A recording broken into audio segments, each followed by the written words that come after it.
Last class हम लोग web API के बारे में बात कर रहे थे और उसमें इंट्रोडक्शन टू वेब एपीआई देखे थे, वेब एपीआई क्यों बनाते वो देखे थे और भी बहुत सारा टॉपिक देखे थे, example of web API, use of web API. ठीक है, आज हम लोग देखेंगे की characteristics of web API. Web API का मेन कैरेक्टरिस्टिक्स क्या है। तो पहला कैरेक्टरिस्टिक्स जो है वो है एचटीटीपी बेस्ड कम्युनिकेशन। इसके अंदर कोई भी जो आप वेब एपीआई बनाते हैं उसके पास जो रिक्वेस्ट आता है वो किसके थ्रू आता है, एचटीटीपी प्रोटोकॉल के थ्रू आता है। तो web APIs are design to work over the HTTP. उसको इस तरह से डिजाइन किया गया है कि वो एचटीटीपी प्रोटोकॉल पे काम करता है। The same protocol use for the web browsing, और यही प्रोटोकॉल हम लोग किसमें यूज करते हैं, वेब ब्राउजिंग में। मतलब जनरली वेब बेस्ड एप्लीकेशन में ये यूज होता है। This means API can be access using standard HTTP method like get, post, put, delete, ETC. और क्योंकि ये एचटीटीपी बेस्ड है तो एचटीटीपी का जो भी रिक्वेस्ट मेथड है वो सारा रिक्वेस्ट मेथड को ये सपोर्ट करता है। The API ends point are typically represented as URL, जिसको यूनिफॉर्म रिसोर्स लोकेटर बोलते हैं। यहाँ पे एक टर्म यूज किया गया एपीआई एंड पॉइंट। तो एंड पॉइंट मतलब सिंपल सा बात है कि अगर किसी भी एपीआई को अगर आपको यूज करना है तो उस एपीआई को आपको हिट करना पड़ता है, मतलब उसके लिए रिक्वेस्ट भेजना पड़ता है। और रिक्वेस्ट जो हम लोग भेजते हैं तो उसको रिक्वेस्ट भेजने के लिए हम लोग किसका यूज करते हैं, एपीआई एंड पॉइंट का। ठीक है, और एपीआई एंड पॉइंट होता कुछ नहीं है, बस एक यूआरएल होता है। तो जो भी आप एपीआई बनाते हैं और उस एपीआई के अंदर जितना भी आप रिसोर्स बनाते हैं, हर रिसोर्स का अपना एक एंड पॉइंट होगा और वो एंड पॉइंट का मतलब उसका अपना एक यूआरएल होगा। तो अगर आपको किसी भी एपीआई का यूआरएल पता है, प्लस वो एपीआई अगर आपको अलाउ कर रहा है कि आप उस एपीआई को हिट करके क्या कर सकते हैं, अपना कोई डेटा मांगना चाहते हैं या कोई डेटा उसको भेजना चाहते हैं, कुछ अपडेट डिलीट करना चाहते हैं, तो आप कर सकते हो। कैसे होगा हम लोग आगे देखेंगे। नेक्स्ट जो इसका कैरेक्टरिस्टिक्स है, data exchange format. Web APIs use standardize data exchange format such a JSON and XML. Starting में शुरुआती दौर में अभी बताया क्या कि जेसन जो है, जेसन बहुत बाद में आया। सबसे जो पहला स्टैंडर्ड फॉर्मेट था डेटा ट्रांसफर करने के लिए वो था एसजीएमएल। एसजीएमएल था, लेकिन वो क्या था, वो तुम्हारा कुछ खास लैंग्वेज के साथ ही वो इंटीग्रेट हो पाता था, प्लस वो काफी ज्यादा तुम्हारा कॉम्प्लेक्स था। तो उसको सॉल्व किया गया एक्सएमएल में। एक्सएमएल बहुत समय तक यूज हुआ। इनफैक्ट जब हम लोग पढ़ाई करते थे 98 99 में, तो उस समय भी हमारा एक स्पेशल पेपर हुआ करता था एक्सएमएल नाम का। वो पूरा एक्सएमएल का पेपर हमने पढ़ा था। तो उस समय या उसके बाद भी हमको लगता है कि पिछला 8-10 साल पहले तक जो भी एक स्टैंडर्ड फॉर्मेट था डेटा ट्रांसफर करने के लिए, फ्रॉम क्लाइंट टू सर्वर या सर्वर टू क्लाइंट या एप्लीकेशन टू एप्लीकेशन या डिवाइस टू डिवाइस, वो एक्सएमएल यूज होता था। लेकिन बाद में क्या आया, जेसन आ गया, जावा स्क्रिप्ट ऑब्जेक्ट नोटेशन, जो एक्सएमएल से भी ज़्यादा लाइट वेट है, एक्सएमएल से भी ज़्यादा ईजी है और क्लियर है। तो अभी जनरल जितना भी तुम्हारा मोस्टली हमारा जो एप्लीकेशन है वो उसमें जो डेटा ट्रांसफर होता है वो किसके थ्रू होता है, किस फॉर्मेट में होता है, थ्रू नहीं बोल सकते, किस फॉर्मेट में होता है, जेसन के फॉर्म में होता है। तो structure and transmit data between client and server. तो क्लाइंट और सर्वर के बीच में जो भी डेटा आएगा जाएगा, अगर क्लाइंट को डेटा चाहिए, वो कोई यूआरएल हिट करता है तो वहां से डेटा जेसन के फॉर्म में आएगा। क्लाइंट को अगर कोई डेटा भेजना है एपीआई को, चाहे वो इंसर्ट करने के लिए, अपडेट करने के लिए या डिलीट करने के लिए, तो जो भी डेटा वो भेजेगा वो जेसन के फॉर्म में ही भेजेगा। JSON has become the most popular format due to its simplicity and ease of use. क्योंकि जेसन जो है वो बहुत ज़्यादा ईजिली यूज हो पाता है। ठीक है, उसका फॉर्मेट बहुत सिंपल है, इसलिए आज के डेट में मोस्टली जो तुम्हारा एप्लीकेशन है वो डेटा ट्रांसफर के लिए कौन सा फॉर्मेट का यूज करता है, जेसन का। और वेब एपीआई में भी हमारा डेटा भी किस फॉर्मेट में आएगा जाएगा, जेसन के फॉर्म में आएगा जाएगा। नेक्स्ट है रेस्टफुल आर्किटेक्चर। रेस्टफुल क्या है, एक आर्किटेक्चर है, ठीक है, जिस आर्किटेक्चर के अंदर आप वेब एपीआई बनाते हैं। तो web API are design to follow representative state transfer, जिसको रेस्ट बोलते हैं, प्रिंसिपल। तो हमारा जो एपीआई बनता है या अभी जो एपीआई बनेगा या हम लोग जो एपीआई बनाएंगे वो रेस्टफुल एपीआई होगा। बहुत लोग बोलते हैं सर रेस्टफुल एपीआई बनाने सिखाएंगे कि नहीं, रेस्टफुल एपीआई बनाने सिखाएंगे कि नहीं, तो वही सिखाएंगे। रेस्टफुल एपीआई होता क्या है, ये सबसे पहले स्टेटलेस होता है। स्टेटलेस का मतलब हो गया कोई भी एपीआई को हम लोग अगर रेस्टफुल कब बोल सकते हैं, जब उसका कुछ कैरेक्टरिस्टिक्स होता है। पहला स्टेटलेस मतलब आप रिक्वेस्ट भेजे, यूआरएल हिट किए, वहां सर्वर पर प्रोसेस हुआ, डेटा या कनेक्शन क्लोज हो गया। ठीक है, कंटिन्यू कंटिन्यू या कंसिस्टेंट कनेक्शन का जरूरत नहीं पड़ता आपको सर्वर के साथ में। दूसरा यूजेज एचटीटीपी मेथड्स, जैसे डेटा कोई भी रिक्वेस्ट भेजेंगे तो रिक्वेस्ट भेजने के लिए जो एचटीटीपी का जो स्टैंडर्ड मेथड्स होता है, गेट, पोस्ट, पुट, डिलीट, उसी का यूज करेंगे फॉर द CRUD ऑपरेशन। और अभी तो सुनने में आ रहा है, अभी नया जो हमारा रिलीज हुआ है HTTP वर्जन, उसके अंदर एक नया एक आया क्वेरी नाम का, अभी हम देख रहे हैं वो क्या है, अभी हमारा यूज़ हो पाएगा कि नहीं। एक क्वेरी नाम का भी एक मेथड आ गया, जैसे गेट पोस्ट होता है वैसे क्वेरी नाम का एक मेथड आया, तुम लोग कहीं पे मिलेगा तो सर्च करके एक बार पढ़ लेना उसके बारे में।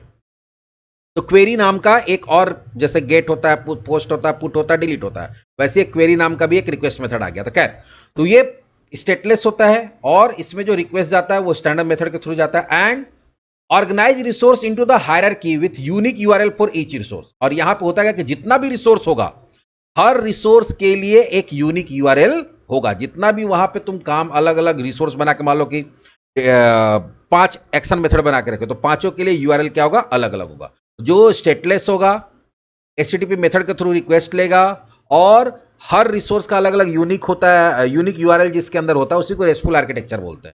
नेक्स्ट है यहाँ authentication authorisation. Web API implement security mechanism for authentication and authorisation, ensure that only authorised client can access resource और परफॉर्म स्पेसिफिक एक्शन। देखो, हम पहले बोले कि एपीआई का एक यूज किसके लिए होता है कि भाई एपीआई एक यूआरएल बना दिया गया, कोई भी इस यूआरएल को हिट करेगा तो काम हो जाएगा।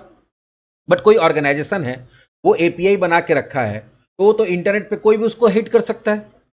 कोई भी अपना एप्लीकेशन के साथ वो यूआरएल को रिक्वेस्ट भेज दिया, वहां से डेटा ले लिया। तो बहुत सारा ऐसा वेब एपीआई होता है जो पहले जो रिक्वेस्ट आ रहा है, तो जो क्लाइंट है जो रिक्वेस्ट भेज रहा है, जो हमारे एपीआई को कंज्यूम करेगा, वो ऑथराइज है या नहीं है, उसको भी आप यहां पे क्या कर सकते हैं, चेक कर सकते हैं। इसे बोले ना कि अभी मालिक आप एक वेदर का इन्फॉर्मेशन चाहते हो, तो आप डायरेक्टली वेदर का इन्फॉर्मेशन नहीं ले सकते हैं, आपको पहले उस वेबसाइट पर जाकर रजिस्टर होना पड़ेगा।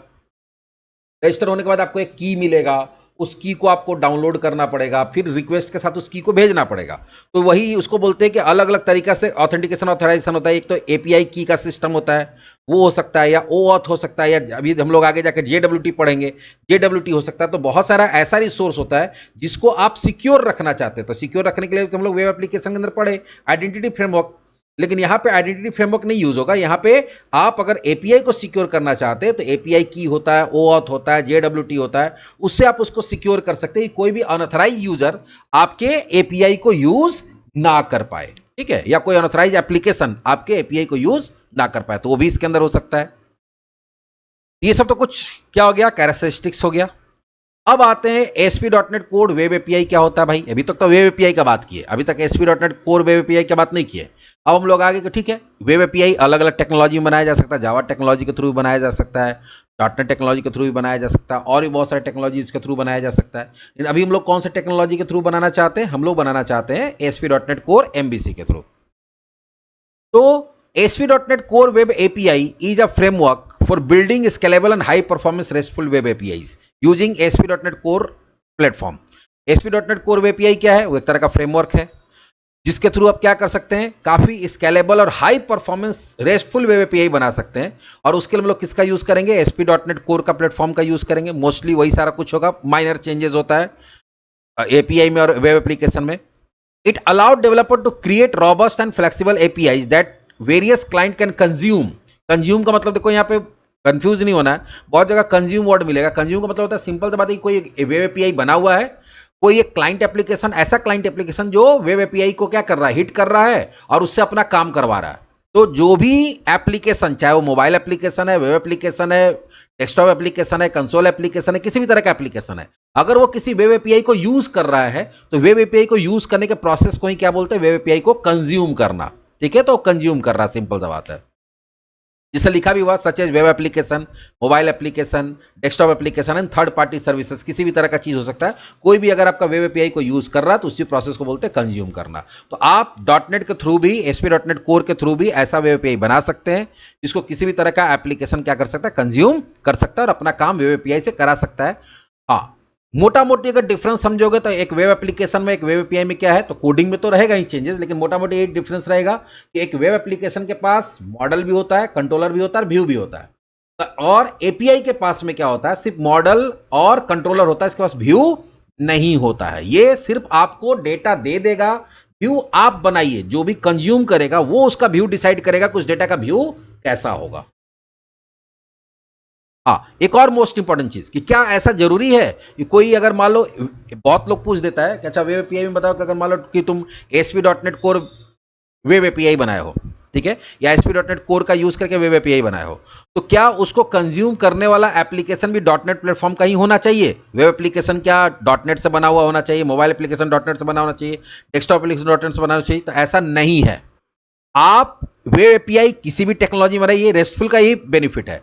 आप वेब एप्लीकेशन किसी भी टेक्नोलॉजी में बनाइए, उसका जो फ्रंट एंड है, जो कंज्यूम करने वाला एप्लीकेशन है, वो किसी भी कोई भी टेक्नोलॉजी का यूज करके बना सकते हैं। बात समझ में आ रहा है? मतलब आपका .NET में बना हुआ एपीआई आप PHP में उसका फ्रंट एंड बना दीजिए, आप जावा में उसका फ्रंट एंड बना दीजिए, आप मोबाइल एप्लीकेशन बना रहे हैं, आप कॉटलिन का यूज करके उसका फ्रंट या फिर तुम्हारा नेटिव रिएक्ट का यूज करके तुम उसका फ्रंट एंड बना दो, कोई प्रॉब्लम नहीं है। तो यही बेनिफिट होता है कि तुम्हारा क्लाइंट और सर्वर दोनों डिफरेंट टेक्नोलॉजी पे काम कर सकता है। क्योंकि अभी सिंपल बात है ना, कि हम बोले क्या, एक एग्जांपल दिए थे कि मान लो कि स्टॉक एक्सचेंज का डेटा तो बीएससी मेंटेन कर रहा है, उसके सर्वर पे है। अब बीएससी का जो एप्लीकेशन है वो कोई दूसरे टेक्नोलॉजी में बना हुआ हो सकता है, और कोई मोबाइल एप्लीकेशन बना रहा है, कोई वेब एप्लीकेशन बना रहा है, तुम ही बना रहे हो, तो तुमको जो टेक्नोलॉजी में आएगा उसका तुम फ्रंट एंड बनाओगे। तो अब ऐसा थोड़ी होगा कि बीएससी जो टेक्नोलॉजी यूज किया वही टेक्नोलॉजी मजबूरी में तुमको यूज करना पड़ेगा, ऐसा नहीं होता है। तो रेस्टफुल एपीआई में यही सब फायदा है। पहले उस स्टार्टिंग में ऐसा होता था कि एपीआई जो बन रहा है, तो फिर उसके लिए एकदम इनिशियल लेवल का बात बता रहे हैं, अभी का बात नहीं बता रहे, एकदम इनिशियल लेवल में जब एपीआई का कॉन्सेप्ट आया तो वहाँ पे ऐसा होता था कि भाई जिस टेक्नोलॉजी में है उसी टेक्नोलॉजी में तुमको क्लाइंट एप्लीकेशन भी बनाना पड़ेगा। लेकिन अब वो सिस्टम नहीं है, आपका तुम्हारा कोई भी टेक्नोलॉजी में बना हुआ हो, क्योंकि जो क्लाइंट है उसको वहां की टेक्नोलॉजी से मतलब ही नहीं है, उसको सिर्फ एक यूआरएल हिट करना है, वो यूआरएल भेजेगा और वहां से डेटा जेसन के फॉर्म में आ जाएगा, बस यही सिंपल सा कॉन्सेप्ट है। और वहां पे डेटा कैसे प्रोसेस हो रहा है, कौन सी टेक्नोलॉजी प्रोसेस हो रहा है, डेटाबेस कौन है, कंट्रोलर कौन है, मॉडल कौन है, उससे तुमको कोई लेना देना नहीं है। अब अगर आपको एपीआई बनाने सीखना तो आपको क्या क्या आना चाहिए? तो learning to develop with ASP.NET Core Web API involve understanding general development concept and specified technology related to the web API development. तो specific technology related to the web API development, तो पहले तो तुमको वेब एपीआई के बारे में basic पता होना चाहिए, प्लस तुमको बेसिक डेवलपमेंट कॉन्सेप्ट, जैसे अभी हम लोग जो कंट्रोलर मॉडल व्यू अगर मान लो .NET का यूज करे तो सब हम लोग को पता होना चाहिए, ठीक है। तो बेसिक चीज पता होना चाहिए, प्लस जो भी टेक्नोलॉजी का यूज करके वेब एपीआई बना रहे हैं, जैसे हम लोग अभी .NET का यूज करके ASP.NET कोर का यूज करके बना रहे हैं, तो उसका भी बेसिक नॉलेज होना चाहिए। Here are the prerequisites that are good if you know before learning the ASP.NET। क्या क्या चीज आपको आना चाहिए? तो पहले बेसिक नॉलेज ऑफ C#, इसमें लिखा हुआ क्या क्या चीज है, तो लूप वगैरह ये सब चीज को अगर पता है तो बढ़िया बात है, लिंक क्यू पता है तो बढ़िया बात है, एसिंक्रोनस प्रोग्रामिंग पता है तो अच्छा बात है, एक्सेप्शन हैंडलिंग है तो अच्छा बात है, उप्स का प्रोग्रामिंग अगर आपको पता है तो अच्छा बात है। तो अगर आपको C# का जो बेसिक चीज़ है वो पता है, होना चाहिए। दूसरा, .NET कोर का बेसिक पता होना चाहिए। तो familiarity with the .NET core framework is important, जैसे अभी हम लोग पढ़ते आए, CLI, structure of .NET core application, basic concept of dependency injection, ठीक है, न्यूगेट पैकेज कैसे इंस्टॉल करते हैं, ये सब चीज़ तो ऑलरेडी हम लोग पढ़ के आ गए हैं। फिर एंटिटी फ्रेमवर्क के बारे में आपको पता होना चाहिए कि अगर ऐसा कोई एपीआई बना रहे हो जो डेटाबेस के साथ काम करेगा, तो जो CRUD का काम है, ठीक है, या फिर CRUD के साथ में मान लो कि कुछ स्पेसिफिक काम है, जैसे मान लो तुमको दो टेबल को ज्वाइन करके निकालना, तो लिंक क्यू का अच्छा नॉलेज होना चाहिए, आपको वेयर क्लॉज पता होना चाहिए, ऑर्डर बाई पता होना चाहिए, ग्रुप बाई पता होना चाहिए, ज्वाइनिंग पता होना चाहिए। ये सब चीज़ भी अगर तुम लिंक क्यू के साथ कैसे करेंगे अगर वो आपको पता है तो बहुत बढ़िया है। प्लस अगर आप डेटाबेस के साथ काम करना चाहते हो तो बेसिक डेटाबेस नॉलेज भी होना चाहिए आपको, डेटाबेस बनाना, टेबल बनाना, डेटा को क्वेरी करना, ये सब इंसर्ट अपडेट डिलीट करना, वो भी आपको पता होना चाहिए। Why do we need web API? Web API का जरूरत क्यों पड़ता? तो अभी हम थोड़ा क्या मतलब पिछले क्लास में बहुत देर पे इस पर हम लोग बात किए। जैसे यहाँ एक एग्जांपल दिया हुआ कि suppose you have an idea for developing and launching a product. आपके पास कोई आइडिया आया, इस पर्टिकुलर चीज से रिलेटेड हम क्या करते हैं, एक प्रोडक्ट लॉन्च करते हैं। To do this you need to build a website and launch this product. किसी का माइक अनम्यूट है, तो इसके लिए तुम क्या किए, एक वेबसाइट बनाए और उसको लॉन्च कर दिए। Then what will you do? You will create a website using any web technology like ASP.NET MVC, PHP, ASP.NET Core, JSP, etc. that are available on the market. Of course, you will need a database such as MySQL, Oracle, Server, etc. to store your product. अगर normally कोई भी application बनाते हो, तुम एक website बनाते हो और तुम्हारे पास एक डेटाबेस रहता है, यही होता है जनरली। लेकिन तो आप क्या किए, आप एक वेबसाइट बनाए, एक डेटाबेस बनाए, अब इस वेबसाइट से डेटा यहाँ जा रहा है, यहाँ से डेटा यहाँ आ रहा है। Simple.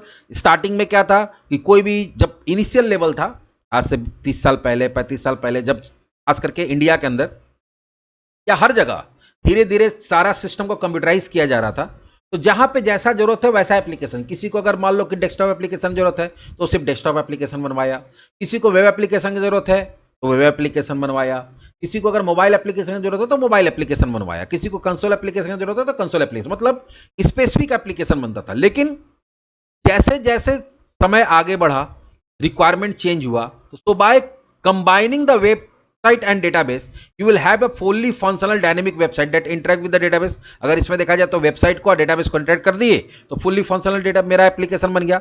Now after some time your business grows, अब आपका बिजनेस थोड़ा ग्रो हुआ। Now along with the website you also want android and iOS app. अब आपको चाहिए कि नहीं, हम अपने क्लाइंट को या अपना जो कस्टमर है या जो भी आपका स्टेक होल्डर्स है आपके ऑर्गेनाइजेशन के अंदर, उसके लिए हम लोग क्या करें, एंड्रॉयड और iOS एप्लीकेशन भी बनाए। That's mean you want 3 different application, website, Android and iOS for your business, but remember you only have 1 database in backend. अब तुमको 3 एप्लीकेशन चाहिए लेकिन डेटाबेस तो सबका एक ही रहेगा। जो काम एंड्रॉइड से करेगा तो भी उसी डेटाबेस में होगा, वेबसाइट से कर रहे तो उसी डेटाबेस में होगा, iOS ऐप से करेंगे तो उसी डेटाबेस में होगा। तो डेटाबेस तो एक ही है, एप्लीकेशन भले ही 3 हो गया हमारा अगर ऐसे करते हैं तो। But remember you have only 1 database in backend which store all the business data, जहां पे डेटा तो सारा एक ही जगह स्टोर हो रहा है। So we have 3 different application and 1 database, तो all 3 application have to interact with the same database shown in the image below. तो यहां देखो, यहां ये लिखा हुआ है कि भाई तीनों का तीनों एप्लीकेशन इसके साथ इंटरेक्ट होगा। तो अब यहां प्रॉब्लम क्या होगा, प्रॉब्लम ये होगा कि तीनों का, अगर तुमको बिजनेस लॉजिक, डेटाबेस तो एक होगा लेकिन बिजनेस लॉजिक और फ्रंट एंड का तीनों का कोड अलग अलग लिखना पड़ेगा। अलग अलग लिखेंगे तो प्रॉब्लम क्या है कि इन फ्यूचर किसी भी तरह का चेंजेस करना है तो तुमको तीनों जगह चेंज करना पड़ेगा। तो इसी प्रॉब्लम को सॉल्व करने के लिए क्या है, वेब एपीआई। बीच में डेटाबेस और आपका फ्रंट एंड के बीच में एक वेब एपीआई आ जाएगा।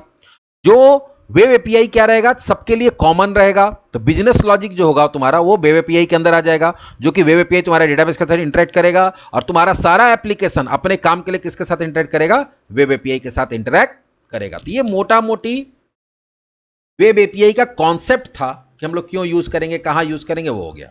अब बात आता है कि वेब एपीआई हम लोग बनाएंगे कैसे, उसको टेस्ट कैसे करेंगे। चलिए अभी, हाँ बोलो।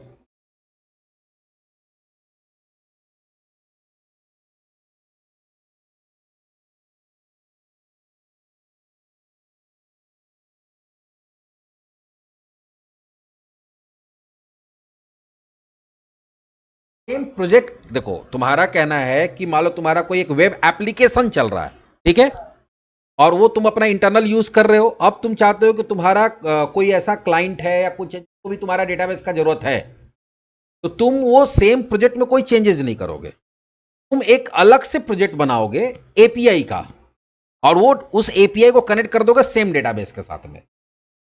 तो जो इंटरनल एप्लीकेशन जो तुम्हारा फिलहाल चल रहा था उसको तुम छेड़ोगे नहीं। अगर तुम चाहो तो उसको भी कर सकते हो कि नहीं, तुम सारा काम एपीआई पे ही कर दो। तो तुम पहले क्या होता था कि पहले सब सारा एप्लीकेशन नॉर्मल चलता था, फिर धीरे धीरे कंपनीज क्या गया, अब जितना भी एप्लीकेशन डेवलप होता है सारा एपीआई पे ही एप्लीकेशन बनता है। पहले एपीआई बनता है फिर उसका फ्रंट एंड बनता है। लेकिन तुम्हारा कहना है कि मान लो मेरा कोई एप्लीकेशन पहले से चल रहा है, इंटरनल में एक वेब एप्लीकेशन चल रहा है, अब आप चाहते हैं कि अपना डेटाबेस का डेटा किसी थर्ड पार्टी के साथ हम शेयर करें यूजिंग एपीआई, तो आपको एक अलग एप्लीकेशन बनाना पड़ेगा, ठीक है। और उस एप्लीकेशन, वो एप्लीकेशन उसी डेटाबेस के साथ कनेक्टिविटी रहेगा, उसी डेटाबेस पे काम करेगा, लेकिन उसका एप्लीकेशन अलग बनेगा और उसके अंदर जो यूआरएल्स होगा वो यूआरएल आप अपने क्लाइंट के साथ शेयर करेंगे। हाँ, तो डबल कोडिंग करना पड़ेगा क्योंकि एक एप्लीकेशन तो ऑलरेडी रनिंग है तुम्हारा ना। तो वेब एप्लीकेशन को वेब एपीआई में कन्वर्ट नहीं किया जा सकता है, बात समझ में आया। उसका पूरा आर्किटेक्चर अलग होता है। जो मान लो कि तुम्हारा वेब एप्लीकेशन है तो तुम्हारा कहना है कि उसको हम उसी को कन्वर्ट कर सकते हैं, नहीं कर सकते हो, नहीं कर सकते क्यों, क्योंकि तुम्हारा जैसे कंट्रोलर का एक एग्जांपल लेते हैं, ठीक है। तो कंट्रोलर बनाने के लिए हम लोग कौन से क्लास को नीड करते हैं, हमारा जो कंट्रोलर क्लास होता है कंट्रोलर नाम का एक बेस क्लास को यूज करता है। एपीआई में वो एपीआई कंट्रोलर नाम के बेस क्लास को यूज करता है। तो वहां पे सीधे सीधा आर्किटेक्चर क्या हो गया, उसका चेंज हो गया। तो एग्जिस्टिंग वेब एप्लीकेशन को तुम वेब एपीआई में कन्वर्ट नहीं कर सकते।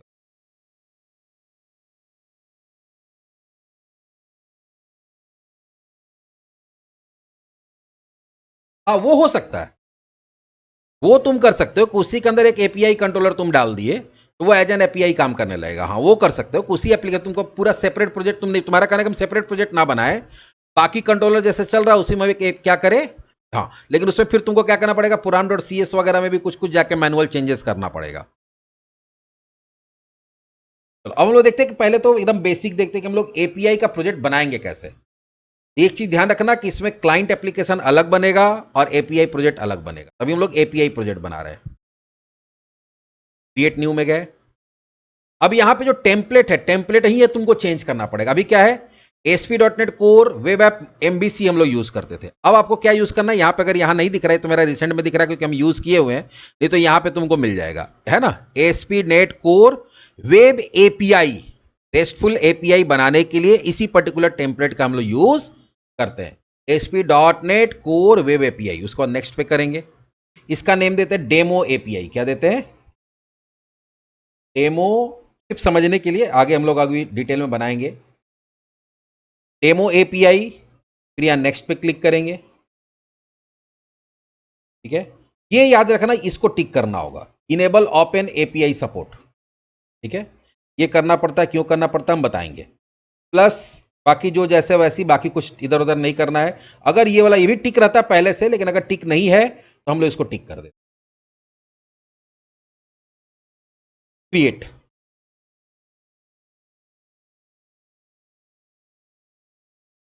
अब अगर देखो कि नॉर्मल एमबीसी प्रोजेक्ट और एपीआई प्रोजेक्ट में क्या डिफरेंस है, तो उसके लिए सबसे पहले आप देखिए कि फोल्डर स्ट्रक्चर में क्या डिफरेंस। क्या हो गया भाई, कुछ अच्छा कल परसों अपडेट हुआ है, कल लफड़ा है। कल परसों मेरा अपडेट हुआ है। अभी देखो अपडेट करने के बाद यही झमेला शुरू हो जाता है, वर्जन वाला। एक मिनट रुक जाओ, इसको अपडेट हो जाने दो।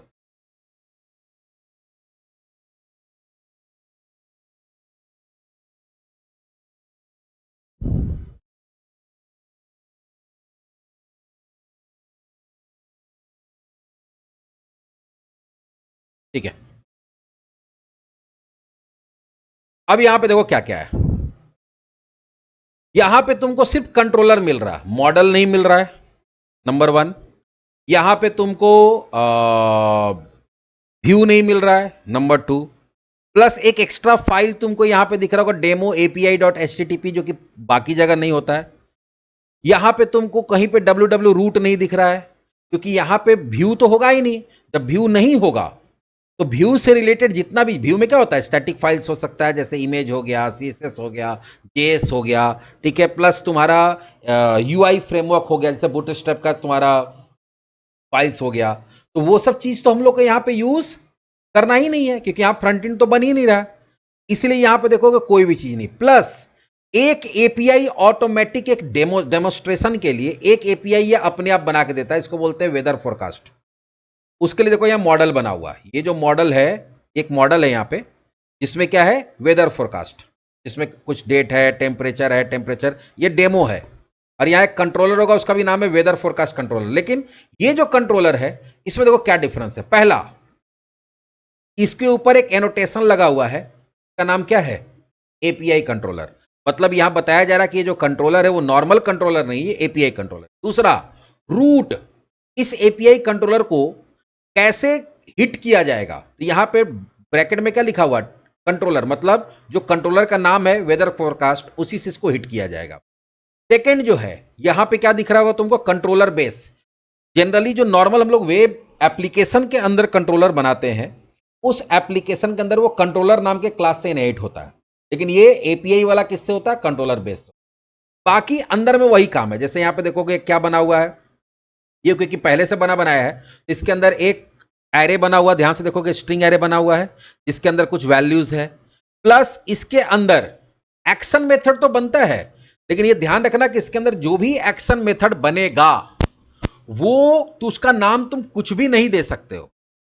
उसका नाम हमेशा होता है गेट, पोस्ट, पुट या तुम्हारा डिलीट। क्योंकि जब भी हम बोले कि रेस्टफुल एपीआई में जब भी रिक्वेस्ट आता है, यही चार मेथड है जिससे रिक्वेस्ट आएगा। अगर आपका एपीआई, जैसे ये वेदर वाला एपीआई है, अगर यूजर को कोई डेटा, मान लो कि चाहता है कि यूजर कोई डेटा देगा, तो अगर वो डेटा दे रहा है तो डेटा देने के लिए वो गेट बनाता है। गेट दो तरह का बन सकता है, एक होता है क्या, विदाउट पैरामीटर, और एक होता है विथ पैरामीटर। क्या यहां हो सकता है कि आईडी या कुछ लेके आ रहा है, इसको डिस्प्ले के लिए, जो डिटेल्स के लिए, याद है ना, एक हम लोग लिस्ट रिटर्न करते हैं, क्या रिटर्न करते हैं, डिटेल्स, तो दोनों तो डेटा देता ही है। तो ये अगर उसके लिए क्या होगा, गेट यूज होता है। अगर आपका कोई डेटा क्लाइंट भेज रहा है, उसको डेटाबेस में डालना है, मतलब क्रिएट करना है, तो यहां पे होगा पोस्ट वाला, आगे बनाएंगे तो दिखाएंगे। उसके बाद अगर आप चाहते हैं कि नहीं कोई डेटा क्लाइंट भेज रहा और वो अपडेट होना चाहिए डेटाबेस में, तो उसके लिए क्या भेजना पड़ता है, पुट रिक्वेस्ट भेजना पड़ता है। और अगर आप चाहते हैं कि नहीं कोई यूजर कोई आईडी वगैरह भेजेगा और उसका डेटा डिलीट हो जाना चाहिए, कोई मॉडल है उसका, तो वहां पे क्या होता है, डिलीट रिक्वेस्ट भेजना होता है। तो यहां पे सबसे पहले पब्लिक, फिर वो क्या रिटर्न कर रहा है, ये रिटर्न कर रहा है क्या, वेदर फोरकास्ट, जो हमारा मॉडल है उसका बहुत सारा ऑब्जेक्ट रिटर्न कर रहा है, मतलब list of weather forecast object return कर रहा है, इसलिए वो उसके अकॉर्डिंग यहाँ पे क्या दिया हुआ है, डेटा टाइप दिया हुआ है, यहाँ गेट, और उसके बाद यहाँ कोड लिखा हुआ है कि वो जो भी डेटा वहां पे है इसका वो निकाल उकाल के रिटर्न कर रहा है। इस फॉर्म में या तो एरे के फॉर्म में करेगा या तो लिस्ट के फॉर्म में करेगा, इसको ही देखेंगे। लेकिन ये ध्यान रखना कि डेटा भेजेगा जब, तो हमेशा किस फॉर्म में भेजता है, जेसन के फॉर्म में। यहां कहीं जेसन नहीं लिखा हुआ दिख रहा है, लेकिन ये डेटा जब भी भेजेगा, तो जब तुम्हारा यहां से रिस्पॉन्स जाएगा, तो रिस्पॉन्स हमेशा किस फॉर्म में जाएगा, जेसन। अब अगर इसको रन करा के चेक करना है, चलो रन करा के चेक करने के लिए सबसे पहले यहां पे तुमको चेंज करना पड़ेगा। यहां जो HTTPS है उसके जगह पे यहां पे IIS एक्सप्रेस करना पड़ेगा। अरे WSL हो गया, ठीक है। और उसके बाद इसको रन कराएंगे। ये ऐसे करेंगे तो ब्राउजर खुलेगा, नहीं तो ब्राउजर खुलेगा नहीं, फिर मैनुअली तुमको ब्राउजर खोल के तब फिर URL डालना पड़ेगा। यहां कुछ भी नहीं आ रहा क्योंकि हम लोग यहां पे दिए नहीं अभी URL। या देखो अपने आप एक URL तो आया लेकिन खुला कुछ नहीं, क्यों नहीं खुला, क्योंकि यहां पे हम लोग अभी उसका कंट्रोलर का नाम दिए ही नहीं है। कंट्रोलर का नाम क्या था, वेदर फोरकास्ट, और एंटर। जैसी वेदर फोरकास्ट किए तो बाय डिफॉल्ट, याद रखो यहां हम लोग गेट पोस्ट कुछ नहीं लिखे, लेकिन ये ध्यान रखना है कभी भी हम लोग किसी भी कंट्रोलर में रिक्वेस्ट भेजते हैं, ठीक है, या कोई भी एपीआई के लिए रिक्वेस्ट भेजता है और वहां पे कोई मेथड अभी दिए नहीं हम लोग, तो by default get method call होता है, उसका गेट कॉल हो गया। और वहां जो भी डेटा ये बना के भेज रहा है, अभी हम लोग अपना ही बना के देखेंगे, तो वो पूरा का पूरा देखो किस फॉर्म में भेज रहा है, ये हमको जेसन के फॉर्म में। अगर आप यहां पे टिक कर दिए प्रिटी प्रिंट, तो देखो ये ज्यादा अच्छा दिख रहा है, कौन से रेट का क्या टेम्परेचर है। अब वहां पे जो लॉजिक बताया हुआ है उसके हिसाब से डेटा रिटर्न कर दिया। ये अभी हम लोग क्या देखे, ये हम लोग देखे कि ठीक है जो बना बनाया हमारे पास कंट्रोलर है या उससे डेटा कैसे रिटर्न कराएंगे वो हम लोग देख लिए। लेकिन अगर आपको कोई कहता है कि नहीं ठीक है ये कंट्रोलर को हटाओ, तुम अपना कुछ बनाओ, मान लो तुम चाहते हो कि वेब एपीआई बनाए जो स्टूडेंट्स का कुछ डेटा रिटर्न करेगा, इसके लिए क्या करना पड़ेगा, मान लो कि जब भी प्रोजेक्ट बनाएंगे तो ये वेदर वाला तो रहेगा ही रहेगा, या तो तुम इसको डिलीट कर दो रखो, उससे कोई लेना देना नहीं। तो एक डेमो देता है आपको चेक करने के लिए, टेस्टिंग के। लेकिन अगर आपको अपना कोई काम करना है, अपना मॉडल बनाना है, सॉरी अपना वेब एपीआई बनाना है, तो उसके लिए क्या करना होगा, सबसे पहले हम लोग क्या करते हैं, एक फोल्डर ऐड करते हैं। अगर हम लोग चाहते हैं कि स्टूडेंट का डेटा भेजेंगे, मॉडल तो आपके पास सही है, यहाँ तो वेदर फोरकास्ट का मॉडल यहाँ डायरेक्ट लिखा हुआ है, लेकिन हम लोग क्योंकि एमबीसी में काम कर रहे हैं तो हम लोग मॉडल खुद बनाए।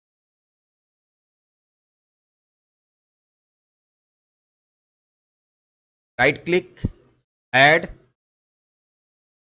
यहाँ पे क्या फोल्डर ऐड के अंदर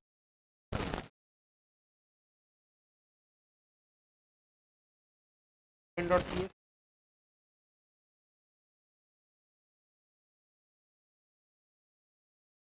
अब आप स्टूडेंट का क्या क्या डिटेल रन करना चाहते हैं, पब्लिक,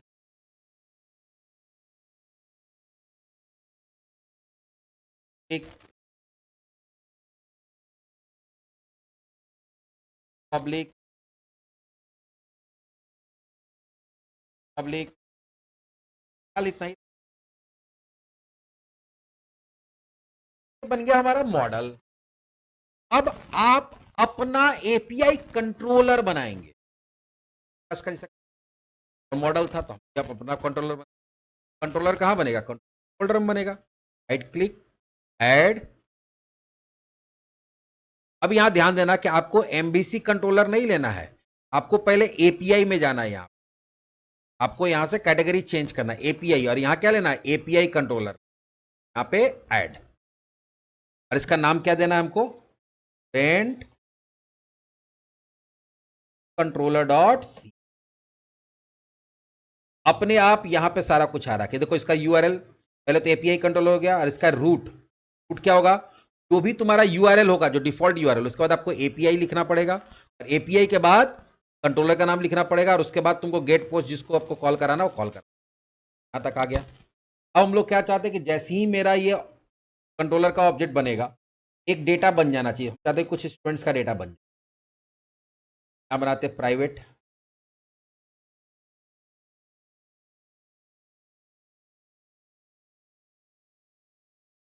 बना देते हैं,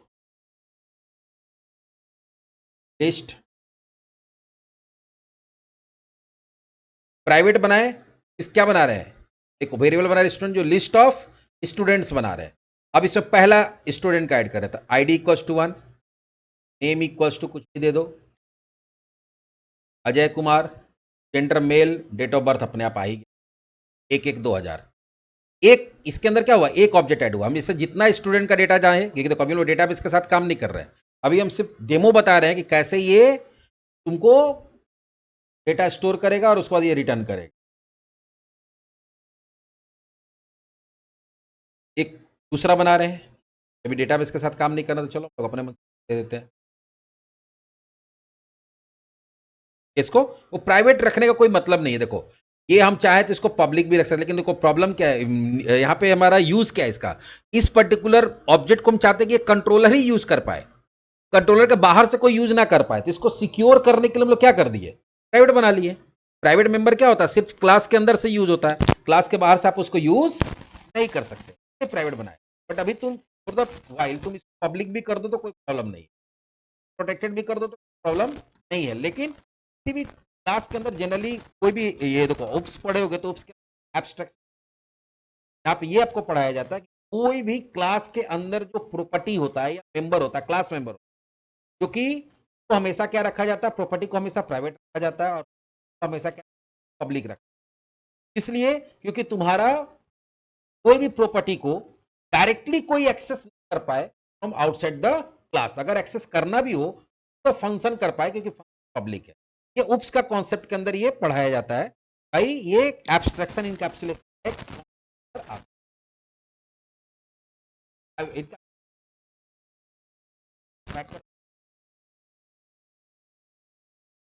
तो कैसे वो हिडन रहेगा, डायरेक्टली यूज होगा वो थ्रू द यूज होगा। लेवल तक आता था, कोट नहीं होता, सारा का सारा फंक्शन रहता था। वहां पे सारा ऑफ होता था, ऑफ घुमा के साउंड चैनल चेंज, तो टीवी ही बटन से। बाद में क्या, अब को हाइड कर दिया, अब हटा दिया। अब आप क्या है, कोई छेड़छाड़ डायरेक्टली नहीं करना है, तो रिमोट करेंगे। यहाँ पे वही चीज होती है अंदर, तो प्रॉपर्टीज होगा डायरेक्टली कोई यूज तो फंक्शन करेगा। अब ये हम रख दिए। अब इसके लिए हम लोग पब्लिक क्या बनाएंगे? पब्लिक बनाएंगे मेथड, तो उसके किया जा सकता है, लेकिन बाहर से कोई नहीं कर सकता। ये उप्स का कॉन्सेप्ट है, आपको नहीं रखना, पब्लिक रख सकता है, अभी कोई प्रॉब्लम नहीं होगा, अभी इसमें कोई प्रॉब्लम होने वाली। एक और स्टूडेंट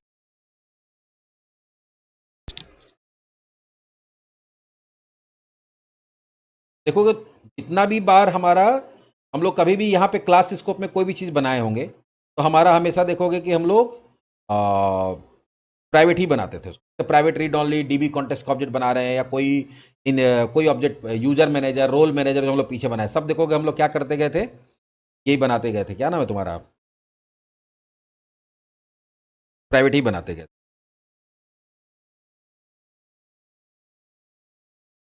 2 बार जेंडर,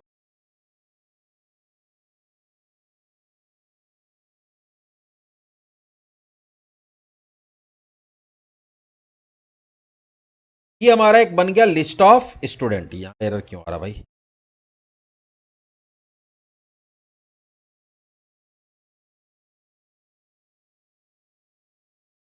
मतलब डेटाबेस से डेटा ना लाके फिलहाल हम लोग क्या कर रहे हैं कि कंट्रोलर अपने खुद से डेटा प्रिपेयर कर लिया। अब आप चाहते हैं कि एक ऐसा एंड पॉइंट बनाया जाए, एंड पॉइंट मतलब ऐसा एक फंक्शन बनाया जाए जो इस डेटा को रिटर्न करे। तो आप यहाँ क्या करेंगे, पब्लिक। अब ये रिटर्न क्या कर रहा है, ये रिटर्न कर रहा है, अगर ये लिस्ट रिटर्न करेगा तो लिस्ट रिटर्न करेगा, तो हम लोग यहाँ पे क्या करेंगे, आई इनोमरेबल। हम लोग हमेशा पढ़े हैं कि जो जितना भी तुम्हारा ये लिस्ट वगैरह क्लास है, ये कौन से क्लास से इनेटेड है, कौन से इंटरफेस से इनेटेड होता है, आई इनोमरेबल। तो आप यहाँ आई इनोमरेबल देंगे और इसके अंदर क्या दे देंगे, मॉडल डॉट स्टूडेंट, और यहाँ गेट देंगे। यहाँ क्या देंगे, गेट, क्योंकि आप डेटा रिटर्न कर रहे हैं और आपको कुछ नहीं करना है, यहाँ पे सीधे रिटर्न स्टूडेंट कर दिया।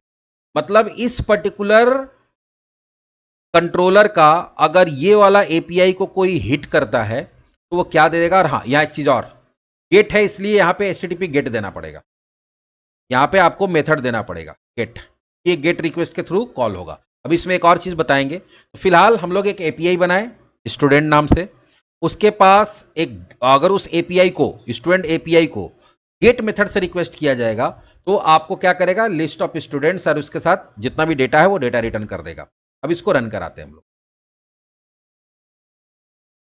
रन कराएंगे तो एक चीज ध्यान देना, यहां पिछले बार डायरेक्टली यहां वेदर फोरकास्ट लिख दिए थे हम लोग, इस बार डायरेक्टली नहीं लिखना होगा, यहां एपीआई देना होगा। क्यों एपीआई देना होगा, क्योंकि यहां पे देखो हम लोग यहाँ क्या दिए, अगर हम एपीआई नहीं देना चाहते तो इसको हटा देंगे, तो आप डायरेक्ट दे सकते हैं। लेकिन जनरली जो एपीआई का यूआरएल होता है उसमें पहले एपीआई आता है और उससे पहले डोमेन नेम आता है, डोमेन नेम के बाद एपीआई आता है और एपीआई के बाद फिर कंट्रोलर का नाम आता है।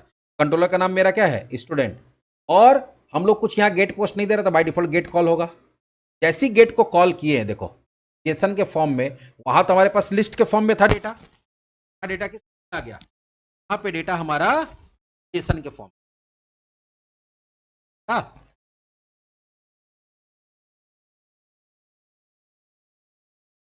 लोग एपीआई बनाए, वेब एपीआई, और उसको यहां से हिट कर रहे हैं। हाँ, एक चीज आप चाहते हो कि हर एपीआई का एक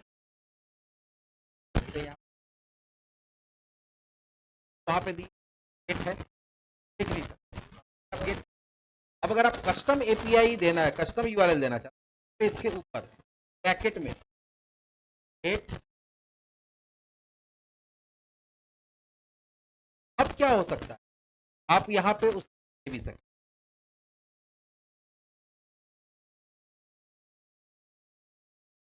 स्लैश आ रहा है, यहाँ पे गेट स्टूडेंट भी लिखे तो होता क्या है कि अभी आप भले ही यहाँ पे डायरेक्टली कॉल करा दे रहे हैं, लेकिन जब क्लाइंट कंज्यूम करेगा तो क्लाइंट को वहां पे आपको खाली यहां तक देने का काम नहीं चलेगा। यहाँ पे ब्राउजर है कि ब्राउजर इस चीज को संभाल ले रहा है कि अगर यहाँ पे कुछ भी नहीं दिया तो बाय डिफॉल्ट गेट होता है, गेट को कॉल कर लो, ये ब्राउजर मैनेज कर लिया। लेकिन आपका जब एप्लीकेशन जो इस पर्टिकुलर वेब एपीआई को कंज्यूम करेगा, उसको एक यूआरएल, पूरा कंप्लीट यूआरएल चाहिए। कंप्लीट यूआरएल में कंट्रोलर के बाद तुमको यहां ये देना पड़ेगा, या तो तुम सीधी गेट लिख दो, कोई दिक्कत नहीं है, यहाँ गेट भी लिख सकते हो, प्रॉब्लम नहीं है, गेट ही रख दो। लेकिन जनरली क्या होता है, यूआरएल ऐसा रखा जाता है जो थोड़ा रिलेटिव हो। काम वही हो रहा है, देखो वहां गेट कर दिया हम लोग तो गेट आ गया। लेकिन जनरली क्या होता है, यहाँ पे ऐसा नाम देना होता है ताकि उससे पर्पस पता चले, जैसे गेट स्टूडेंट या गेट ऑल स्टूडेंट। इसी तरह से अगर मान रहे हो क्या, तुम्हारा आईडी देंगे, आईडी पे सर्च करके रिटर्न करेगा तो वहां देंगे गेट स्पेसिफिक स्टूडेंट, भी दिखा देंगे अभी।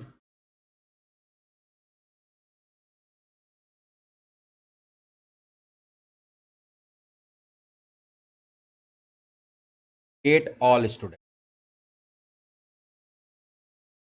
वही आ रहा, काम कर रहा है। लेकिन अभी कोई बोला कि नहीं हम आईडी देंगे और वो ही आईडी का क्या आना चाहिए, उसी आईडी का डिटेल है, तो उसके लिए भी तो डेटा तो वो मांग ही रहा है, डेटा तुमको भेजना ही है। तो देखो कभी भी गेट बहुत सारा बनाया जा सकता है, गेट को ओवरलोड किया जा सकता है विथ डिफरेंट डिफरेंट पैरामीटर। यहाँ पे भी एचटीटीपी गेट होगा, लेकिन इस बार क्या बताएंगे कि इसमें एक आईडी नाम का क्या आएगा, एट्रीब्यूट आएगा, एक आईडी नाम का एट्रीब्यूट आएगा। तो लेते हैं, ये क्या ले लेगा, ये ले लेगा आईएनटी आईडी,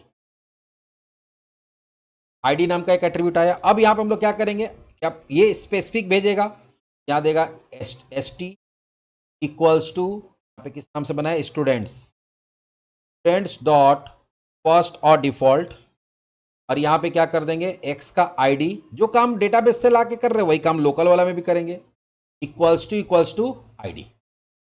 तो अभी एक स्पेसिफिक ऑब्जेक्ट क्या करेगा, अभी ये रिटर्न क्या करेगा, एस टी रिटर्न, ठीक है, ये क्या रिटर्न करेगा, एस टी। चलो देखते हैं कैसे। अच्छा, ये आई इन्यूमरेबल नहीं होगा, अब ये तो स्पेसिफिक ऑब्जेक्ट रिटर्न कर रहा है ना, ये तो अब पूरा लिस्ट ऑफ स्टूडेंट रिटर्न नहीं कर रहा है। यहाँ पे क्या हो जाएगा, ये स्टूडेंट क्लास का ऑब्जेक्ट रिटर्न कर रहा है, सिंगल ऑब्जेक्ट रिटर्न कर रहा है, सिंगल स्टूडेंट का, यहाँ रिटर्न टाइप इसी के अकॉर्डिंग होगा ना। ये अब सिंगल, यहाँ पे बहुत सारे स्टूडेंट का रिटर्न रिटर्न कर रहा था, आई इन्यूमरेबल दे दिए, लिस्ट ऑफ स्टूडेंट था, इस बार ये क्या कर रहा है, सिंगल स्टूडेंट भेज रहा है, इसलिए सिंगल स्टूडेंट का ऑब्जेक्ट यहाँ पे रिटर्न टाइप में दे दिया। चलो यहाँ रन कराते हैं, यहाँ कस्टम यूआरएल नहीं है अभी, यहाँ पर हम सीधा क्या करेंगे, स्टूडेंट, और यहाँ से पास करेंगे, सीधा देंगे आईडी, में क्या दे देंगे, आईडी, तो गेट कॉल होगा, और देखो किसका डिटेल आया, सिर्फ 1 का, 2 दिए, का डिटेल आया,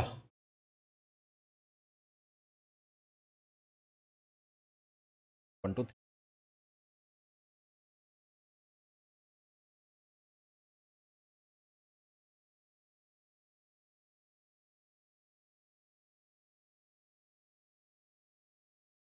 लोकल्स उठा के दिखा दे रहा है क्या, 1 मिनट, बंद करके स्टार्ट। तो लग रहा को एपीआई में केचिंग भी होता है, कभी कभी क्या होता है, लोकल्स उठा के दिखा दे, आ रहा है,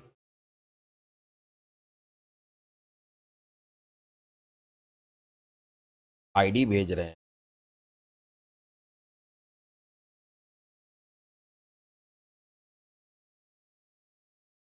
आईडी में 3 आया है,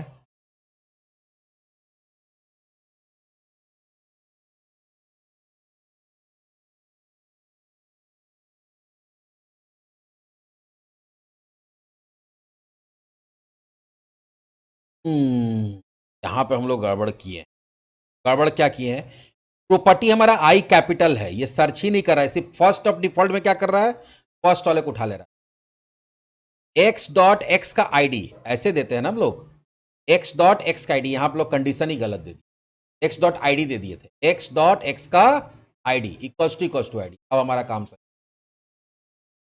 गलत हम लोग दिए ही, प्लस एपीआई 3 आया है, इसमें भी देखो 3 का डिटेल आया 3 का डिटेल, रिटर्न करवाओ यहां से, आया, तो काम वही हो रहा है जो तुम्हारा एप्लीकेशन के अंदर हो रहा था, बस यहाँ फ्रंट एंड नहीं बन रहा है, फ्रंट एंड की जगह पे जेसन के फॉर्म में डेटा दे रहा है, इसका एपीआई का काम होता है या तो डेटा लेके स्टोर करना, अपडेट करना, या डिलीट करना, या फिर डेटा देना, एपीआई का काम इतना ही है, वही काम ये कर रहा है, और डेटा जेसन के फॉर्म में दे रहा है, ऐसे डालो 2 का डेटा आ गया, यहाँ डालो 3 का डेटा आ गया, यहाँ डालो 4 का डेटा आ गया, यहाँ डालो 5, कुछ भी नहीं, अच्छा बात 5 ले ही नहीं रहा, इसमें एक और काम कर सकते हैं कि यहाँ ऐसा चेक भी कर सकते हैं, if S T equals to null, अगर मान लो कोई ऐसा आईडी दे दिए जो तुमको मिल ही नहीं रहा है, यहाँ से देखो हम लोग स्टेटस कोड भेज सकते हैं, क्या भेज सकते हैं, नॉट फाउंड, ये स्टेटस भेज देगा कि भैया जो डिटेल है, अच्छा लेकिन ये नॉट फाउंड तो रिटर्न नहीं करेगा क्योंकि यहाँ स्टूडेंट दे दी, हाँ स्टूडेंट दे दी, ये नॉट फाउंड नहीं रिटर्न, स्टेटस कोड रिटर्न,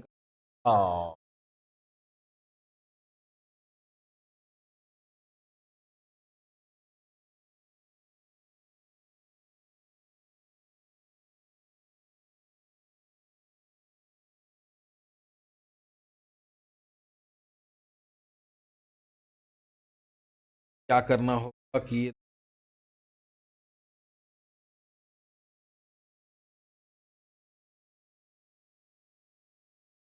काम करते हैं लोग, यहाँ पे आई एक्शन रिटर्न नहीं करने देगा,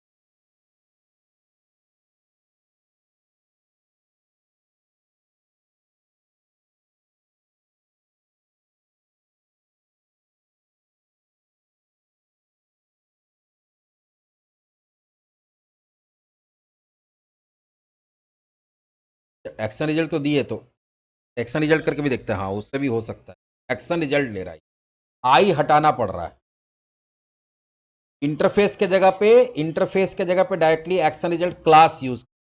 इससे हम दोनों चीज बता रहे हैं कि अगर ये रिटर्न करेगा तो क्या रिटर्न करेगा, स्टूडेंट का ऑब्जेक्ट, अदरवाइज ये एक्शन रिजल्ट रिटर्न, मतलब रिजल्ट रिटर्न करेगा, या तो ऑब्जेक्ट रिटर्न करेगा या फिर कोई स्टेटस कोड रिटर्न। अब देखते काम कर रहा है कि नहीं। 4 तक तो काम कर रहा है, 5 देखे देखते। स्टेटस कोड क्या आ गया, नॉट फाउंड। अरे 404, तो जो डेटा भेजा गया है वो नहीं मिल रहा। बोलोगे सर तो इस तरह से आ रहा है। तो जब हम लोग इसका फ्रंट एंड बनाएंगे तो वहां पर हम लोग स्टेटस कोड चेक करके बता देते हैं कि डेटा नॉट फाउंड, ऐसा कुछ कस्टम मैसेज दिखा।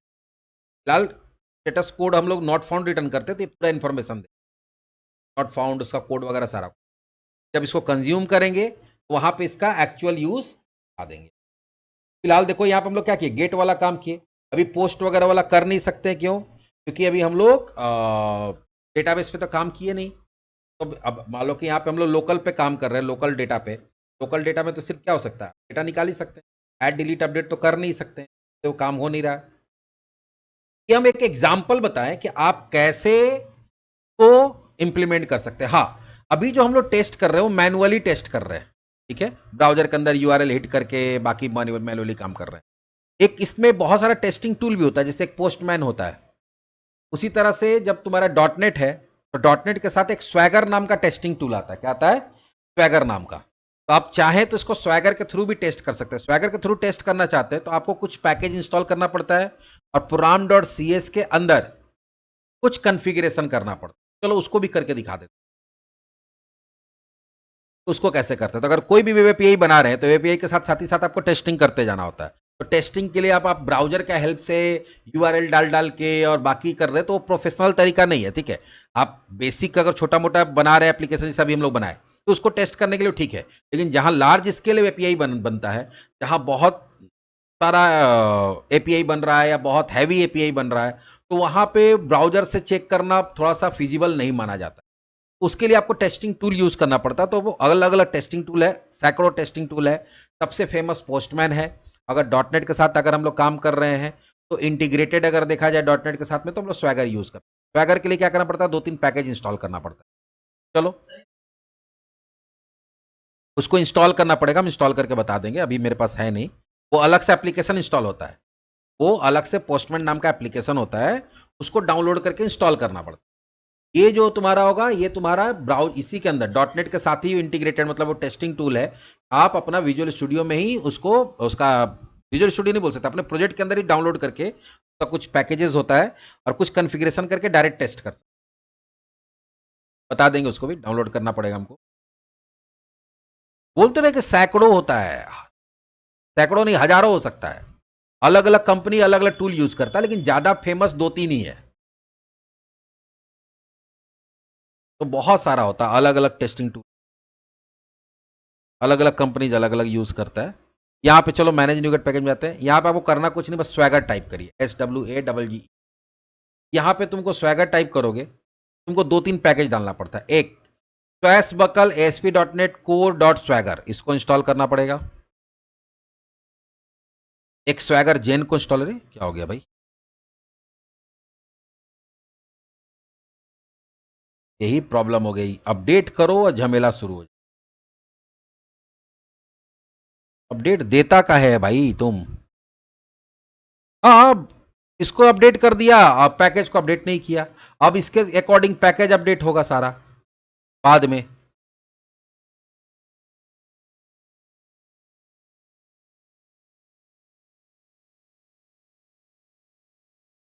आ ही रहा, देखिए ना, तो एग्जिस्टिंग पैकेज में ही तो आ रहा है ना। अब होता क्या, विजुअल स्टूडियो को हम लोग को क्या किए, अपडेट कर दिए। अब विजुअल स्टूडियो को अपडेट किया तो क्या किया, डॉटनेट को अपडेट किया। डॉटनेट का अपना जो पैकेजेस है वो तो अपडेटेड है। अभी एक सब क्या है, थर्ड पार्टी है, ठीक है। अभी ये सब अपडेटेड नहीं है। अभी इसको कल परसों अपडेट आया है, अभी कुछ को टाइम लगेगा यहाँ पे अपडेट होने में।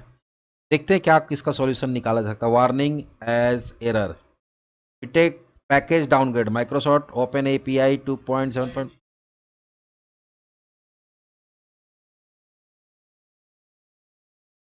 तो बोला 2.7.5, चलो यहाँ लिख के देखते 2.7.5 से वर्जन चेंज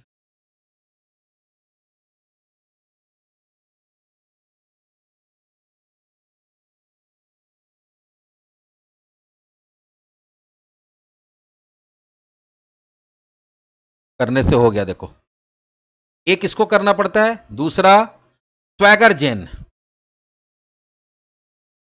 को भी कर लिए और स्वैगर यूआई इसको भी कर लिए। तीनों पैकेज इंस्टॉल होने के बाद अब हम लोग puram.cs में जाए। कौन का जरूरत नहीं पड़ेगा, हमको लगता है तीनों से काम हो जाना। स्वैगर यूआई नहीं इंस्टॉल हुआ, इंस्टॉल तो हो गया, कर ही लेते, कौन पैसा लग रहा है, लेकिन हमको नहीं लगता इसका जरूरत नहीं पड़ता, 3 से ही हो जाता हमको लगता, 3 कर लेते, पता नहीं कुछ प्रॉब्लम हो जाए। चारों इंस्टॉल हो गया। अब आते हैं puram.cs। यहां पे कुछ सर्विसेज ऐड करना पड़ता है। Builder dot services dot add swagger gen, ठीक है। और यहां पे नीचे में ऐप डॉट यूज स्वैगर और यूज स्वैगर यूआई, दोनों को आपको क्या करना पड़ता है, ये दोनों सर्विस को यूज करना। यहां तक काम हो गया। अब इस एप्लीकेशन को लेकिन ध्यान देना, हमेशा हम बोले थे यहां IIS करने के लिए HTTPS में ब्राउजर नहीं खुलता। फिर देखो अभी हम HTTPS करेंगे तो ब्राउजर नहीं खुलेगा, फिर तुमको क्या करना पड़ेगा वो भी बताते हैं। मान लो तुम ऐसे ही कर लिए, ये रन कर जाएगा लेकिन ब्राउजर नहीं खुलेगा, ब्राउजर आया ही नहीं, तुमको फिर मैनुअली ब्राउजर खोलना पड़ेगा। फिर तुमको यहाँ क्या डालना पड़ेगा, URL। अब URL कहां से पता चलेगा, अभी तो अपने आप URL आ जा रहा था, बाकी चीज तुमको ऐड करना पड़ रहा था, तो URL कहां से पता चलता, वो भी देखो। ये जो मेरा बोले था ना एडिशनल फाइल होता है डेमो API.http, यहां जाएंगे तो देखो यहां से हमको उसका URL पता चलेगा। तो कॉपी किए, जो अपना ब्राउजर खोले उसमें डाले, ठीक है। पहले देखते API/get सॉरी स्टूडेंट के बाद क्या नाम था उसका, नाम चेंज किया था ना हम लोग। गेट के बाद गेट ऑल स्टूडेंट्स, स्टूडेंट के बाद गेट ऑल स्टूडेंट, गेट आया। ये तो हम लोग ब्राउजर से कर रहे थे। अब अगर आप मान लो कहां से करना चाहते हैं, स्वैगर से करना चाहते हैं, तो जो URL है वही रहेगा, बस यहां आपको आगे क्या लिख देना, स्वैगर। जैसी स्वैगर लिखे, देखो ये टेस्टिंग। अब यहां टेस्टिंग कैसे करते हैं, तो यहाँ गेट का 2 बना हुआ और एक वेदर फोरकास्ट का, एक स्टूडेंट कंट्रोलर है और एक वेदर फोरकास्ट। तो जितना भी API के अंदर तुम्हारा कंट्रोलर था, सारा कंट्रोलर दिख रहा है। सारे कंट्रोलर के अंदर जितना तुम्हारा क्या बना हुआ, एक्शन मेथड बना हुआ, वो भी दिख रहा है। देखो यहाँ गेट पे गए तो टेस्ट करना था, यहाँ कहाँ जाएंगे, ट्राई इट आउट, ये वाला भी हम लोग कर रहे हैं, गेट ऑल स्टूडेंट वाला। ट्राई इट किए और यहाँ पे क्या करेंगे, एग्जीक्यूट। अब देखो ट्राई इट आउट करने से हमको क्या बता देता है, ये हमको ये भी बता देता है इस पर्टिकुलर मॉडल का स्ट्रक्चर क्या है। तो मॉडल का स्ट्रक्चर क्या बता रहा है, इसके अंदर एक आईडी है जो 0 मतलब इंटीजर है, नेम जेंडर क्या है, हमारा स्ट्रिंग है, डेट ऑफ बर्थ भी क्या है, स्ट्रिंग है, क्योंकि हम लोग स्ट्रिंग ही लेके चले थे वहां पे। अब ये हम लोग जैसे ट्राई इट आउट करेंगे, उसके बाद यहाँ किस पे क्लिक करना पड़ेगा, एग्जीक्यूट। जैसे एग्जीक्यूट करेंगे देखो सारा इंफॉर्मेशन को बता रहा है। पहला क्या बता रहा है, भाई जो रिक्वेस्ट गया वो गेट के लिए गया, कौन से URL को गया, इस URL को गया, और यहां से हेडर में क्या गया कि भाई वहां से हम क्या एक्सेप्ट कर सकते हैं, तो टेक्स्ट प्लेन मतलब कुछ भी टेक्स्ट वहां से एक्सेप्ट कर सकते हैं। ये तुम्हारा पूरा URL बता दिया। अब वहां से क्या आया, तो सक्सेस कोड 200 होता है सक्सेस कोड, मतलब आपका सक्सेसफुली काम हो गया। और वहां से देखो पूरा का पूरा डेटा आ गया, प्लस वहां से रिस्पॉन्स में हेडर भी आया है। रिस्पॉन्स हेडर होता है ना, जैसे रिक्वेस्ट हेडर होता है, यहां से देखो ये रिक्वेस्ट हेडर था, वहां से रिस्पॉन्स हेडर भी आया। क्या रिस्पॉन्स हेडर आया भाई, तो कंटेंट टाइप वहां से जेसन का डेटा आया है, उसका कैरेक्टर सेट क्या है, किस डेट को आया, किस टाइम में आया है, और कौन सा सर्वर था, कौन सा सर्वर भेजा है, तो कैस्ट्रेल भेजा है, जो किसका इंटरनल सर्वर है। ये देखो एक टेस्ट हो गया, फिर इसको कैंसिल कर दिए, फिर दूसरा वाला को टेस्ट कर, गेट में गए। अब यहां गेट में गया तो देखो उसको आईडी चाहिए, पहले यहां ट्राई इट आउट करो और यहां आईडी लिखो, इसको आईडी चाहिए ना, एक वहां पे पैरामीटर बताया गया कि आईडी लेगा, यहां आईडी दिए 2। अब एग्जीक्यूट करते हैं, यहां क्या आ गया, का डेटा आ गया, यहां डालते 5। अभी देखना क्या होगा, देखो क्या आ गया, 404 आया ना। 404 किसके लिए होता है, नॉट फाउंड। तरह से टेस्टिंग कर सकते हैं। अभी तो फिलहाल हम लोग दो ही बनाए हैं यहाँ पे, तो दोनों आ गया। देखो वेदर फोरकास्ट वाला का भी टेस्ट कर सकते हैं, कोई दिक्कत नहीं है। हाँ जाओ, कोई पैरामीटर अगर ले नहीं रहा, ट्राई इट आउट, एग्जीक्यूट। जो डेटा वहां तुमको ब्राउजर में दे रहा था, यहाँ टेस्ट। यहाँ देखो पूरा का पूरा डिटेल बता रहा है कि देखो स्कीमा क्या है। ये देखो जब डेटा यहाँ से जाएगा तो उस डेटा को अगर मान लो कोई फ्रंट एंड यूज करना चाहता है, उसको वहां पे मॉडल बनाना पड़ेगा। यहाँ से जो डेटा जाएगा उसको मॉडल बनाना पड़ेगा। तो देखो यहाँ पे ये भी बता रहा है इसके लिए कौन कौन सा स्कीमा, कौन कौन सा मॉडल का जरूरत पड़ रहा है। अगर ये पूरा एपीआई को यूज करना चाहते हैं और इसमें जितना भी कंट्रोलर को यूज करना चाहते हैं, तो तुमको दो क्या बनाना पड़ेगा, तो दो तुमको मॉडल बनाना पड़ेगा फ्रंट एंड के अंदर। और सबका देखो डेटा टाइप भी बता रहा है यहाँ पे, डेटा टाइप भी बता रहा है। पूरा का पूरा ये टेस्टिंग टूल से तुमको पता चलता है कि अगर कोई वेब एपीआई को अगर आपको कंज्यूम करना तो क्या मॉडल बनाना पड़ेगा, उसके अंदर कौन कौन फील्ड बनाना पड़ेगा, उसका डेटा टाइप क्या होगा, क्योंकि वहाँ पे डेटा यहाँ से डेटा जाएगा तो वहाँ तो स्टोर करना पड़ेगा। टेस्टिंग टूल यूज करने का ये सब फायदा होता है।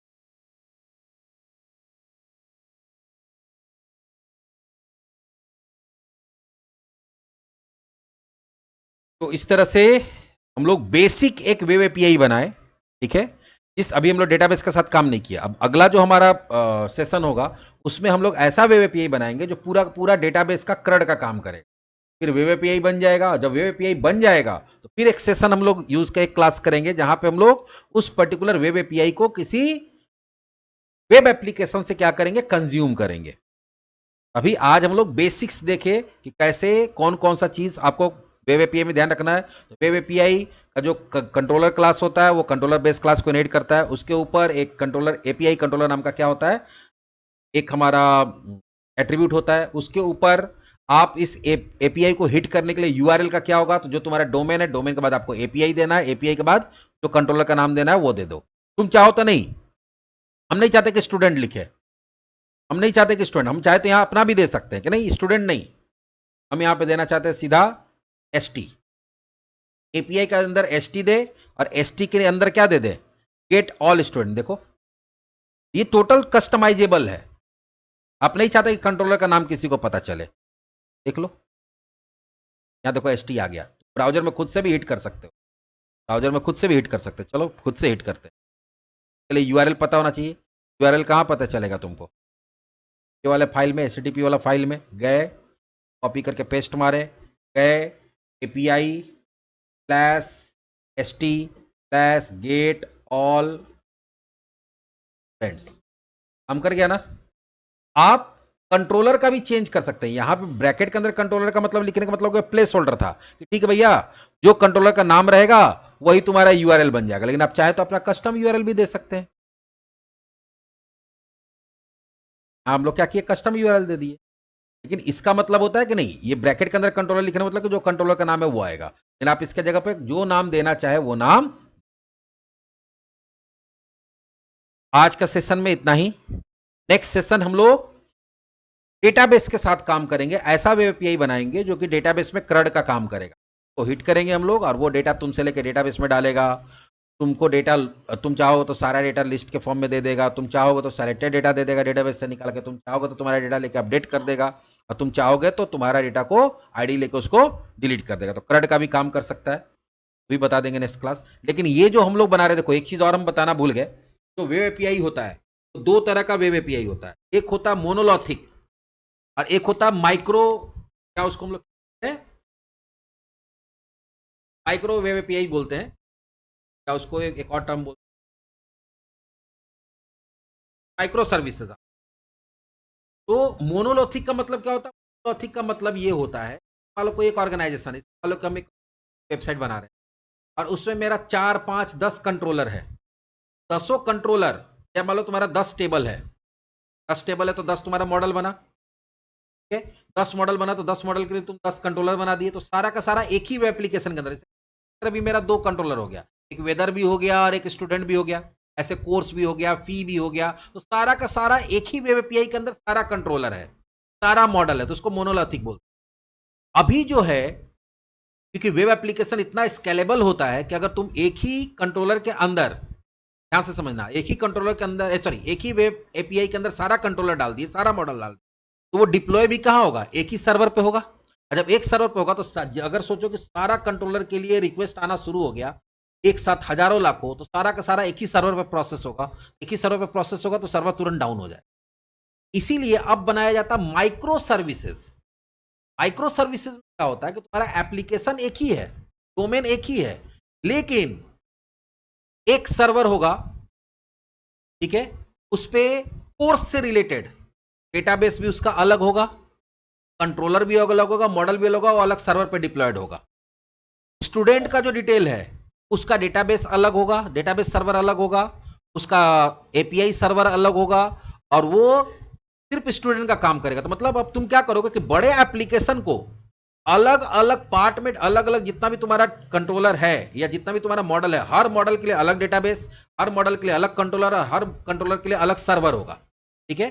और जरूरत पड़ेगा, माइक्रो सर्विसेज में होगा क्या कि जरूरत पड़ेगा तो ये सर्विसेज जो है एक दूसरे के साथ इंटरेक्ट कर सकता है। जैसे मान लो एक कोर्स है, हम जा रहे, देखो बहुत लोग माइक्रो सर्विसेज को लेकर बहुत लगता है कि बहुत हाइप बना के रखता है कि बहुत कुछ बड़ा चीज है, लेकिन कोई बहुत बड़ा चीज नहीं। अगर तुम जो अभी हम लोग एपीआई कंट्रोलर बना रहे हैं, इसी को तोड़ दिया जाएगा तो ये माइक्रो सर्विस बन जाएगी। अब सोचो कि होगा क्या कि मान लो कि कोर्स कंट्रोलर है या कोर्स का माइक्रो सर्विस है, तो कोर्स का क्रड कर रहा है। अब तुम स्टूडेंट का क्रड करने के लिए क्या बनाए, एक माइक्रो सर्विस बनाए, लेकिन उसमें प्रॉब्लम क्या है कि जब स्टूडेंट को रजिस्टर कर रहे हैं तो हमको एक ड्रॉप डाउन चाहिए जिसमें सारा कोर्स का डिटेल चाहिए, कौन कौन सा कोर्स है इसमें स्टूडेंट को रजिस्टर करना चाहते हैं। इन कोर्स का डिटेल तो अलग डेटाबेस में है, अलग सर्वर पे है, और उसको मेंटेन करने के लिए क्या है, अलग माइक्रो सर्विस है। तो तुमको क्या करना पड़ेगा कि उस माइक्रो सर्विस को स्टूडेंट वाले में इंजेक्ट करना पड़ेगा। यही होता, बस मेन यही पे प्रॉब्लम फंसता है। तुम्हारा अगर एक सर्विस को किसी दूसरे सर्विस से डेटा चाहिए, दूसरा सर्विस को इसके अंदर इंजेक्ट करना पड़ता है, और इसके अंदर उसको फिर देखो, अब तुम कॉल करोगे स्टूडेंट एपीआई को, लेकिन स्टूडेंट एपीआई किसको कॉल करा देगा, कोर्स एपीआई को, और उससे डेटा मांग लेगा कोर्स का, और अपने अपना यूज कर रहा है। तो यहाँ पे माइक्रो सर्विसेज के अंदर क्या होता है कि बहुत छोटा छोटा सर्विसेज बनता है, वेब सर्विसेज बनता है, जो कि इंडिपेंडेंटली रन करता है। अब अभी हम लोग जो काम, अगर मान लो कि कभी बनाने का मौका मिल गया, अगर टाइम बचेगा, तो अगर मान लो कि बनेगा तो हम दिखाएंगे कि एक ही, मेरा तो सर्वर एक ही रहेगा, डेटाबेस सर्वर भी एक ही रहेगा, लेकिन जहाँ पे ऐसा लार्ज स्केल पे काम होता है वहाँ सर्वर्स अलग हो सकता है, डेटाबेस अलग हो सकता है। ऐसा कोई जरूरी नहीं कि अलग ही होगा, हम एक कंडीशन बता रहे हैं कि जहाँ पे बहुत बड़ा एप्लीकेशन, तो मान लो फ्लिपकार्ट है, अमेजन है, जहाँ पे billions of user at a time connected है, तो वहाँ पे तुमको अलग अलग सर्विस के लिए अलग अलग सर्वर होता है, अलग अलग डेटाबेस होता है, और वहाँ पे क्या होता है, सारा सर्विसेज साथ इंटरेक्ट के काम करता है, और वो सारा कुछ काम करके फिर किसको पहुंचाता है, अपने क्लाइंट एप्लीकेशन। माइक्रो सर्विसेज अभी जो हम लोग बना रहे हो मोनोलॉथिक बना रहे। चलो आज इतना ही है, फिर